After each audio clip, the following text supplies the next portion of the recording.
front pages, isn't it? Yes, reunited by the Republic, as Le Figaro puts it on their front page. François Hollande and Nicolas Sarkozy, the outgoing and the incoming president, joined together obviously yesterday at the Arc de Triomphe to commemorate France's war dead on the anniversary of the Second World War. Now, for Le Figaro's editorial, that was Sarkozy being brave enough to admit his defeat, rather, and share a public platform with his counterpart. For Libération, which has a similarly sober picture of the two men on their front page today, with a day of truce as a headline.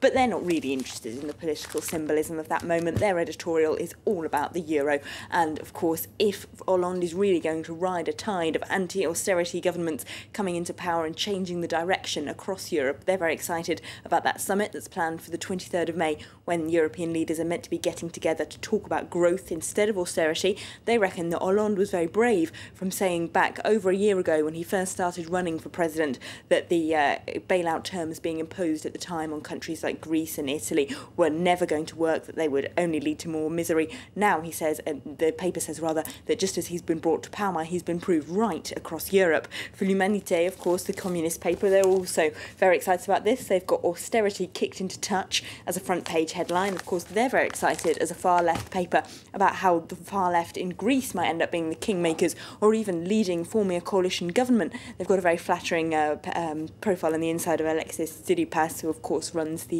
Syriza far-left party in Greece, who might then be able to form a coalition of left-wing parties who can then go and reject that memorandum that the previous Greek government signed that brought the IMF inspectors into Athens to check up on all their budget limits. Of course, they do admit inside that paper that we still really don't know if he's going to be able to form any such coalition, and perhaps the likeliest option now is that the Greeks are going to be forced to rerun their general election. So the left there will have to hope for an even stronger mandate the next time round. Over in Le Figaro, they're looking at Mario Monti's Italy, where they also say people are sick and tired of austerity. He was, of course, brought to power on a great wave of popularity because the people were so fed up with Berlusconi. But now, 6 months later, the unions are angry about labour market reforms that they say makes it easier to fire people. People on the streets say they've seen massive cuts to their own spending power. They're not happy. Local elections on Monday in Italy saw extremist parties, really just like in Greece, those with more far-left alternatives especially do terribly well, especially one that's run by a comedian called Beppe Grillo, which we'll be hearing more about at 9:10 in the Italian papers. OK, look forward to hearing about that one. Then what about François Hollande? The paper's looking at some of the first measures, really, that he plans to take. Yes, Le Parisien headlines on cutting big CEO fat cat salaries, which is one of the measures he plans to take when he comes to power. He's going to cut his own remuneration, of course, as president by 30%, and he's going to make so that all state-owned companies can't pay their CEOs more than 20 times what they pay their lowest-paid employee. So if you're Henri Proliot at EDF, who last year earned 1.6 million euros, that would mean a 65% pay cut. It's quite a difference, isn't it? It's quite a difference. If you're a French CEO in a public company, you might not be too pleased with that proposal. Also in Le Parisien, of course, they're looking at more elections still coming up for François Hollande and the rest of France's politicians.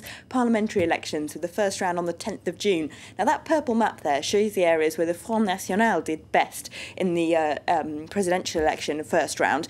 The ones that are deepest purple are the ones where Marine Le Pen did best. Why is this important? Well, she's trying to get a block of MPs in the Parliament for after those parliamentary elections in June. As you can see, these are, of course, very local races compared to the presidential election, which was a big national contest. It's in the northeast and in the southeast where she might do best. That, of course, might mean that a number of sitting UMP MPs of the outgoing right-wing cabinet might end up being kicked out in favour of Front National candidates. And the paper reckons that the Front National could at least get to the second round of those elections in 353 out of 577 constituencies.